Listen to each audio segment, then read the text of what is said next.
xamante ni amoo droit jëfandikoo ko mu ci wolof mu ci pulaar mu ci français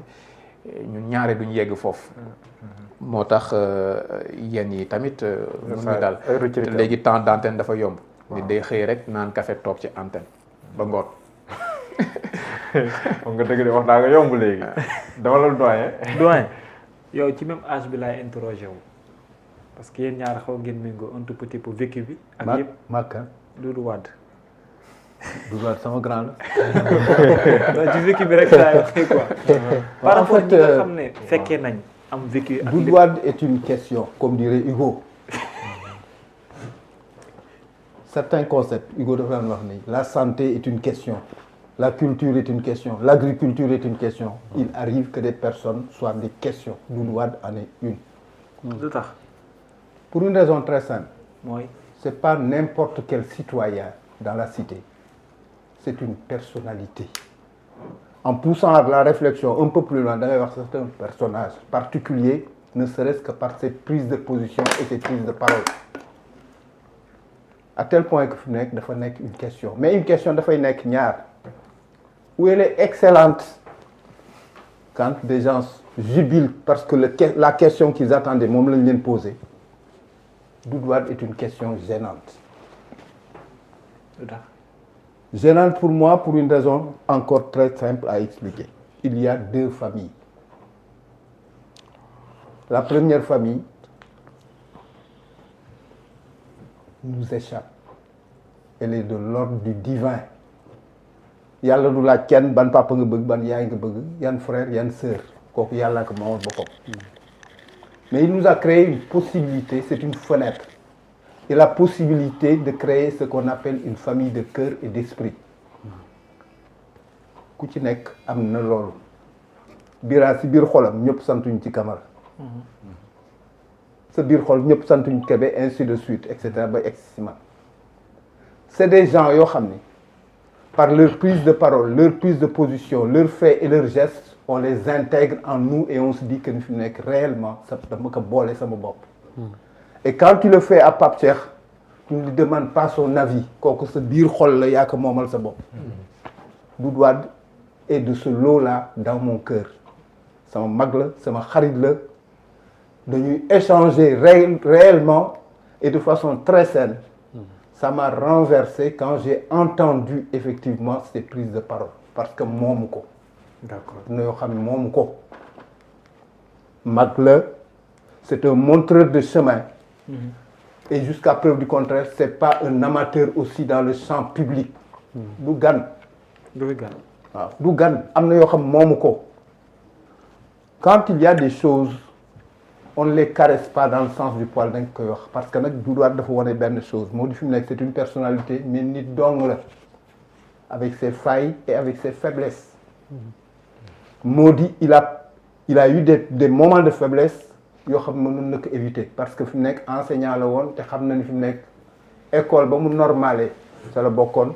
te dañu naan wax avant de parler singulièrement en public il faut tourner la langue 7 fois grand bi moo ko tey ah oui moo ko tey c'est-à-dire que fi mu nekk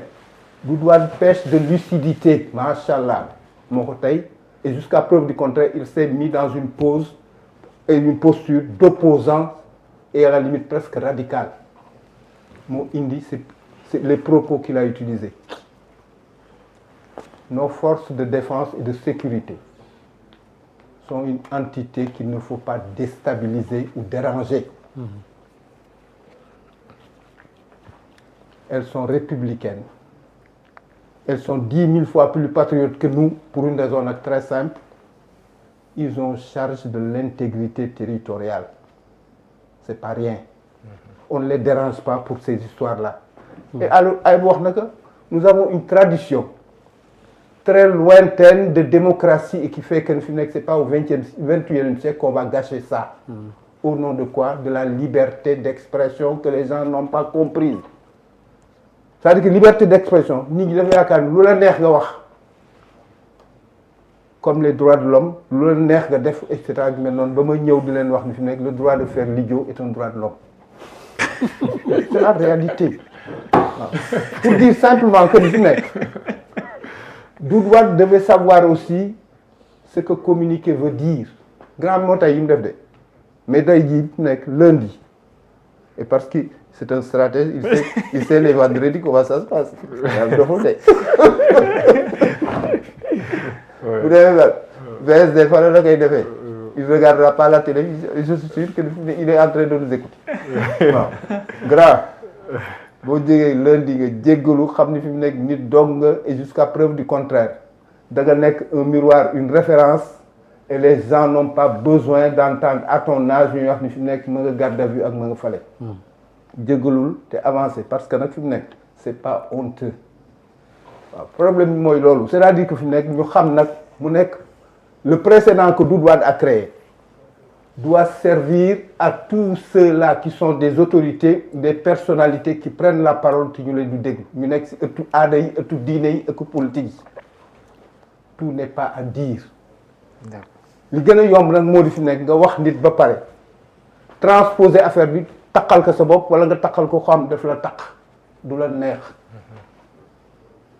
en communication dañ lay wax ni fi nekk mënoo communiquer tant que tu ne réponds pas à la question cruciale moo di ce que communiquer veut dire parce que du ñëw rek jël parole di wax rek quoi mais le malheur moo di fi nekk Dieu étant avec le temps qui marche addina avancé na ba fi nekk ku yore portable yaakaar nga ni journaliste nga Pape Cheikh wax na nga léegi da ngay yeewu suba def comme les autorités moo di fi nekk une autorité comme je dis caricaturalement c'est quelqu'un qui se lève le matin qui se met à son balcon qui prend son petit thé ak son petit café toog fuddu ubbali après daal ñu fi nekk merde qu'est-ce que je m'autorise ce matin après loolu neex nga wax c'est-à-dire que fi mu nekk yii dafa war a nekk un précédent boo xam ne tout le monde doit y tirer des leçons et am naa yaakaar ni procureur boo loolu la ko dana ko ñaan jekk. yow yaakaaroo mu sori daal. mais non du sori parce que nag son âge ne le permet même pas. Ce serait même une faute de goût. De le mettre à son âge en prison. amul sens pour une raison très simple il a péché il a fourché. Il faut à la limite lui concéder ça xam ni nit la yàlla dong moo dul juum et jusqu'à preuve du contraire mu tirer ci les enseignements et les leçons. Et on avance et à la limite aussi kilifa aada yeeg diine yi nga xam ne lu leen neex ñu wax ñu aussi jooma xoolaat seen bopp parce que nag quelque part aussi ñoom it ay nit dong lañu. Il arrive qu'ils pêchent, il arrive aussi qu'ils aient des camps de nuit jeng. C'est pas uniquement aux côtés de leurs femmes, mais à la limite ils peuvent à la limite jeng aussi au niveau de la politique. Non am na c'est-à-dire que gars yi dañu bëgg. non boobu du génn foofu. kenn du ko wax nag. mais demoo lu mel noonu tax na Macky Sall dàq. dañ koy voilà. waaw léegi pour ñëwaat si sujet bi pour ñëwaat si sujet bi. léegi nan la mën a def nga bëgg a génn foofu. génn rek. xelam dama dem ci ay nit. tëgg bi daal naka lay waxee léegi. li muy wax wóorul. waaw léegi man lan laa bëggoon wax sax baabu léegi laajal man sama laaj bi sax réer na ma. daañu tapé turbé. waaye mooy tapé bu mag. mais sànq Ayoba joxe na non et puis beneen affaire am na moo di. Il y a un minimum quand même aussi avec cette histoire-là de Doudou Wade ak ce qu'il a dit. Il y a un minimum quand même à considérer moo di.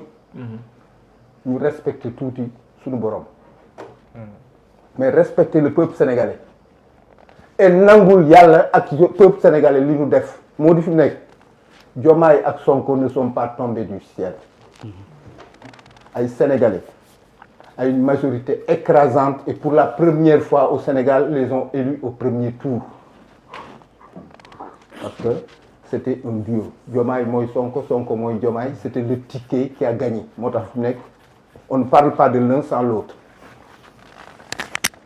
sénégalais yi yàlla moo def loolu parce que fi mu nekk benn chose am na moo di dañu nekk ci réew moo xam ni socio-culturellement on vous dit que ni Pape Cheikh lekkatu kese naxul bëy wala noonu. pendant 10 ans de 2014 à 2024 Ousmane Sonko moo fi nekk lekkatu kese la yore woon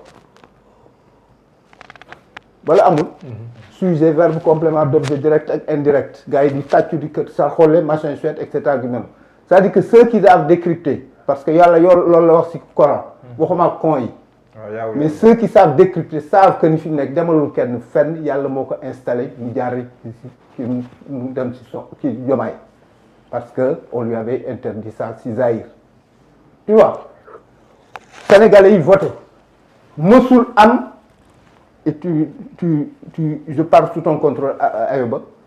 mësul am élection boo xam ne Sénégal nit gagné na fi au premier tour.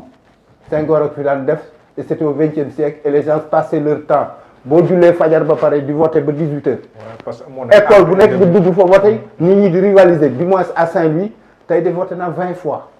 ñi di la wax 15 ñu ciy rivaliser et cetera bii au XXIe siècle mu am quelqu'un au premier tour qui gagne à 54%. ba 2 ans ngi nii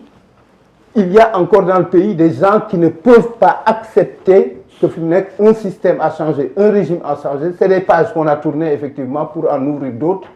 moo indi nit dem bay wax ay wax yoo xam ne kenn xamul lan la alors que fi mu nekk l'honnêteté intellectuelle et je ne parle pas pour ay affaire parlons l'honnêteté intellectuelle commande il voudrait quand même que boo mayee Pape Cheikh mu gérer pendant 12 ans Ayouba gérer 12 ans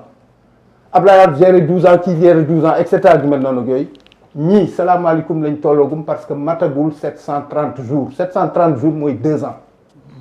on veut les juger et jeter aux oubliettes jël leen dawalkatu Jakarta et cetera du mel noonu non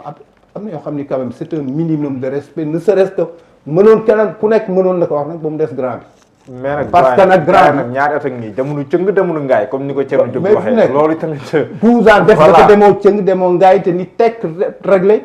maa ngi nii déjà di wax affaire ay jeng rek nga daal daw ah pendant ce temps il y avait des gens qui se sont battus pour ces choses-là effectivement ils sont morts pour ces questions-là pour qu'on en arrive là c'est-à-dire que je crois que ni il va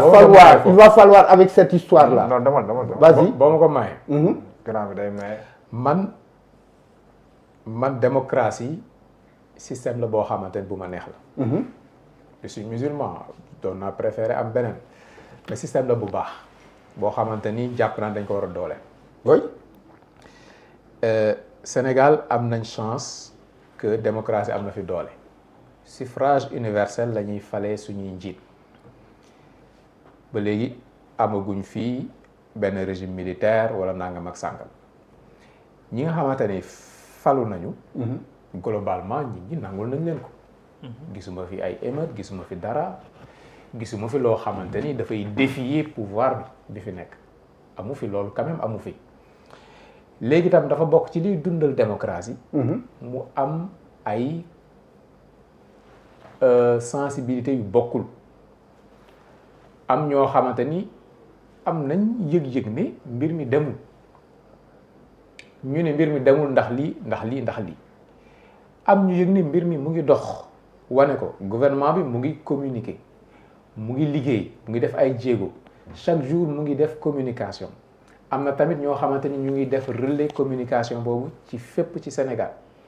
noonu ñu nangoo loolu noonu lay amee benn groupe de sénégalais boo xamante ni ñoom soit dañu bëgg jotaat ci nguur gi wala jot ci nguur gi wala boog gis ñu seen bopp ci Sénégal di doxee loolu gisuma ci lu ci garaaw daal gisuma ci loo xamante ni lu extraordinaire la loo xam dañ ko war a dénoncer yu ni mel c'est pas parce que nit ki nee na mbir mi doxul que noonu réew mi la wala anti républicain la wala anti démocratie la non léegi débat boobu noonu ñu mel ne ñoom Diallo ñu mel ne ñoom Kébé ñu entretenir ko ku si nekk joxe sa sensibilité sa son de cloche après mbir mi leer ñi ñu tànn mais légitimité nguur gi fi nekk gisuma benn groupe de sénégalais wala benn force boo xamante ni mettre na ko en question loolu moom amu fi léegi suñ taaru démocratie gisuma fi tamit lu bees Sénégal lu fi Abdou Diouf dajul man gisuma ñii daj ko fi loo xamante lu bees la ci wax wala ci jëf lu fi Macky Sall dajul gisuma ne Diomaye daj na ko fi ci wax wala ci jëf donc les titulaires du pouvoir sont là macha allah ñu ngi avancé yàlla na yàlla dolli sutura bu dee ñoom ñoo continuer 54% yi yokk mais présidentielle bii di ñëw ñu am 60%. da ngaa bëgg a wax ne daal dara beesu. fond du problème moo di beesu fi mais léegi. lu tax ñu bëgg a attaquer kut ko kut wala pataawal ngandal koo xamante ni am na son de cloche bu bokkul loolu moo dul démocratie. ni ko président yi parce que ku jiitu rek xaj mbow la comme ni ñu koy waxee. léegi li am solo mooy na ànd ak élégance. bukki xaj mbow la. loo nekk opposant dafa am loo xamante da nga ameel askan wi. jàpp naa foofu ngay waxee respect. loo mënti def dafa war a ànd ak rafetal ok waroo ëppal wax ji war na ànd ak teggin. apologie à nu ñu koy waxati coup d'état kenn du ko nangu bu dee am na. léegi ku si nekk jouer son rôle ni ngay jouer sa rôle moom mooy ki nga xam ne dafay nekk ci kujje gi mu def wujjeem mais mu respecter institution yi respecter ñi ko incarné tey képp ko wax Diomaye Faye suffrage universel moo ko fal moom mooy suñu président bu 2029 ñëpp ko war a respecter à commencer par ñi nekk ci mouvance présidentielle ak ñi nekk ci kujje gi ak ñëpp bépp sénégalais bu respecté wul Diomaye Faye boppam la respecté wul du Diomaye Faye la ñàkk a respecté parce que Diomaye moo incarné l'institution présidentielle tey suñu premier ministre il s'appelle Ousmane Sonko wàccuwaay bokk joxul sa bopp nga joxul wàccuwaay parce que moom moo toog ci place boobu te daf ko mérité ba ci benn concierge boo xamante ni ma nga fële ca primature da nga koy respecté ci li mu nekk gardien bi foofu boo ñëwee balaa ngaa dugg nga jox ko respect bi xamal ko jox ko sa identité loolu mooy nit. maintenant nit ki wax na lii jëm na fii comparé la nii indi na lële jarul tamit ñu yóbbu ko fu mu yeggul. ñu taw yi ko xam nga déglu naa la bu baax. je ne me suis pas contenté nag de t'écouter, je t'ai bien entendu. On se retrouve sur certains points parce que dama gëm ni fi nekk la démocratie est le moins mal quand il s'agit déjà de choisir une idéologie. Démocratie dafay indi ce qu'on a appris à l'école moo di fi nekk il faut de tout pour faire un monde. Voltaire nous a donné des leçons sur la question et beaucoup d'autres écrivains moo di fi nekk même bu ma nanguwul ni Diallo d'accord nag moom naa ko bàyyi mu wax bu mu egg mais wax dans nos sociétés dañ lay wax dinañ koy wodd et à la limite c'est pas aussi la démocratie qui permet tout. Dans les sociétés normales dañ lay xamal ni fi nekk tout n'est pas à dire et tout n'est pas à écrire. La preuve moo di fi nekk il y a des choses en nous qui ne concernent que nous-mêmes. buñ ko génne woon tey jii ba war fi nekk dootul dëkk fenn. Je crois que ni fi nekk démocratie dafa war a nekk loo xam ni c'est un mal nécessaire. C'est un mal nécessaire. Mais aussi dafa nekk loo xam ni ça ne permet pas toutes les libertés ou alors les libertés seraient gouvernantes mais gouvernées. Moo indi ñu leen di encadrer. D'accord. Dans cet encadrement-là, il arrive qu'on pêche ba pare dem wuy ji procureur. Il arrive qu'on pêche pour que ñu recadrer la. Ce recadrage-là am na ñoo xam ni toll nañu foo xam ni kenn warut leen ko def parce que war nañu xam nan la ñuy introduire nan la ñuy développer nan la ñuy conclure. D'accord. Grand bi si yooyu la bokk. D'accord dama la Birama Kamara. ndax Birame situation Doudou Wade la convocation de Pape Ngagne Ndiaye ak tamit lañ ciy tudd lépp yow lan nga ko gisee. Situation déjà bu Doudou Wade mu nekk koo xamante ni je le respecte beaucoup daan naa wax ak moom téléphone souvent dafa nekk disponible heure bu la suivre ngay wax ci télé loo xamante ni d'accord ci day jël temps woo la téléphone gàgganti la bon ngeen échange parfois mais de toute façon du la bàyyi noonu dina la jox xalaatam mu nekk koo xamante ni il était considéré par certains comme le gardien du temple du côté de l'Assemblée nationale nekkatu fa mais lépp luy texte dañuy jàpp ni Doudou Wade moo ko gën a maîtriser qui que ce soit loolu la ñu bëri jàppoon Sénégal maanaam légaliste la texte yi maîtriser na ko du côté du PDS man damay jàpp ni tey suñu ma doon laaj kan mooy kan moo yor ndono PDS wala kan moo mën a incarner l'idéologie libérale Sénégal dama naan Doudou Wade loolu laa lay wax. D'accord. Déjà bokk na ci mook Pape Diop ñi nga xamante ni seen rêve bi gën a mag mooy unifier wala réunir la famille libérale mu nekk benn moom ak Pape Diop bu bokk gis-gis. seen waxtaan boo koy dégg lu ci bëri seen rêve yëpp loolu la mooy boolewaat la famille libérale ba ñu nekk benn. donc sorteem bu mujj bi déjà ci plateau bi ñu ko invité souvent yenn dérapage boo koy xool ci yenn plateau yi toujours même plateau yi laa koy constater loolu c'est une ñu invité ko moom ak kenn ku tudd Moustapha Diakhaté déjà débat boobu xaw ma lan la fa animateur bi doon séntu mais du woon équilibre c'est une chose parce que nekk nañ ñaar ñoo xamante ni dañuy gëm li ñuy wax te dañuy taxaw ci seen i position te ñëpp xam nañu ils sont très hostiles même à l'extrême vis-à-vis du régime qui est en place léegi yow boo leen invité ci moment boobu noonu ñaar ñoo xamante ni dañoo hostile ci régime bi à l'extrême rawatina kenn ki léegi boo leen invité dans un débat le débat boobu ana pluralisme bi nga ci bëgg bu nekkee waa Pastef seen président parti moo ne buñ fa dem nag non je parle du débat amatul possibilité équilibrée man waxuma non damay wax Sonko nee na Sonko waxoon na fi Sonko débat Pastef moi je parle non moi je parle du débat il y a pas que le Pastef qui est là le Pastef moo nekk locomotive mais il y a un régime qui est là te dafa ànd ak ay nitam yu bëri ñu ngi liggéey ak Pastef te bokkuñu Pastef te gis nañ leen ñu bëri ñu ngi dem ci plateau boobu wala ñu ngi dem ci télévision boobu donc loolu c'est un autre débat bëgguma ci dugg ci contexte bi ñu nekk ci laa mën a wax li tax non li nga wax équilibre moo tax mu indi la loolu quoi moom laa lay tontu am na ñu bëri ñu ngi bokk ci régime bi en place te bokkuñu Pastef bokkuñu ci njabootu Pastef ils sont alliés de Pastef bokkuñu Pastef te maa ngi leen di gis ci ay plateau yooyu ñuy wax ñu ngi fay dem sans cesse mais Pape Ngagne bi parce que du nangu dem foofu da leen daan jël de parfois il se le faut sax mu def un débat équilibré. Y a pas que Pastef qui est là au pouvoir je me répète. D'accord. Le Pastef c'est la locomotive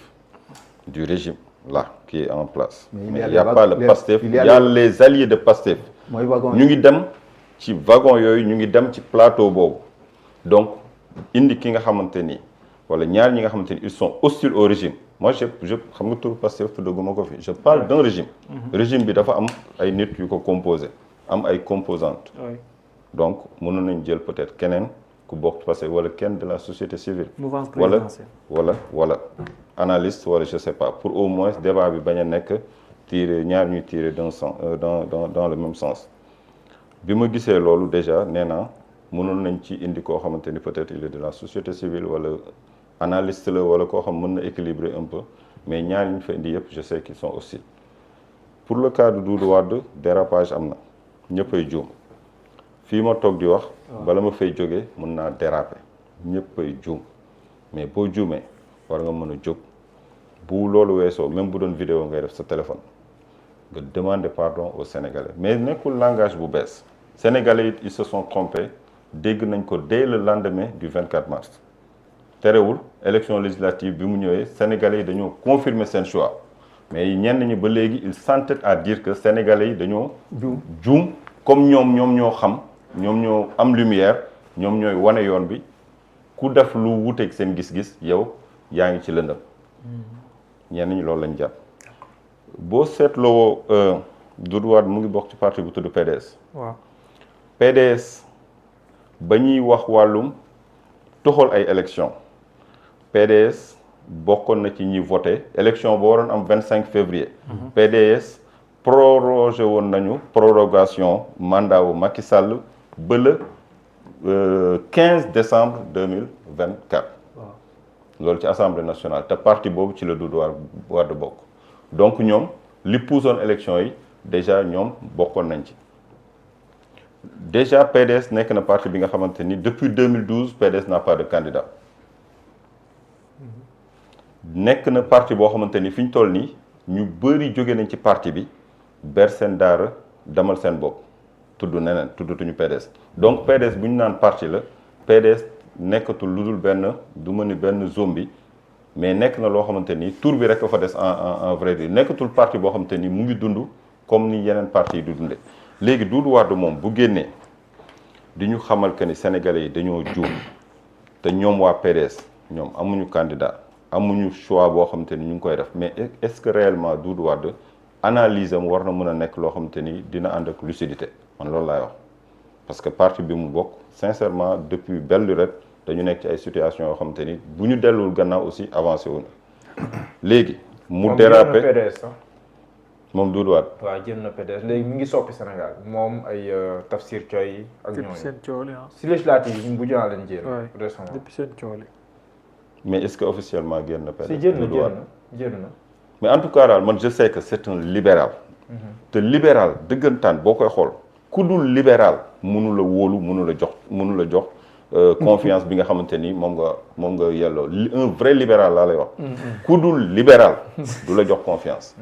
ku dul libéral mënul def ak yow wala bu defee ak yow ñàkk pexe la mais mu ngi xool un libéral comme moom parce que ñoom seen biir ñoom je pense que ñoom ñoo gën a war a mën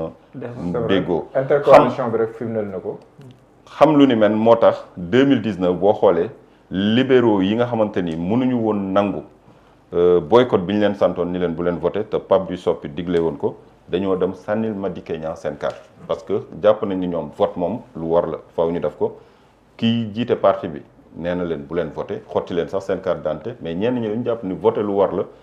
tradition républicaine la il faut que ñu def ko dem nañ sànni seen carte un libéral mu di candidat Madické Niang te nekkoon na loo xamante ni ci schéma bi bu amul woon mënoon na tax élection yi demee ñi amoon 15 mënoon nañu am plus de 15 ñi amoon 25 peut-être mënoon nañu am plus de 25 ci élection yi passé mais jàpp naa ni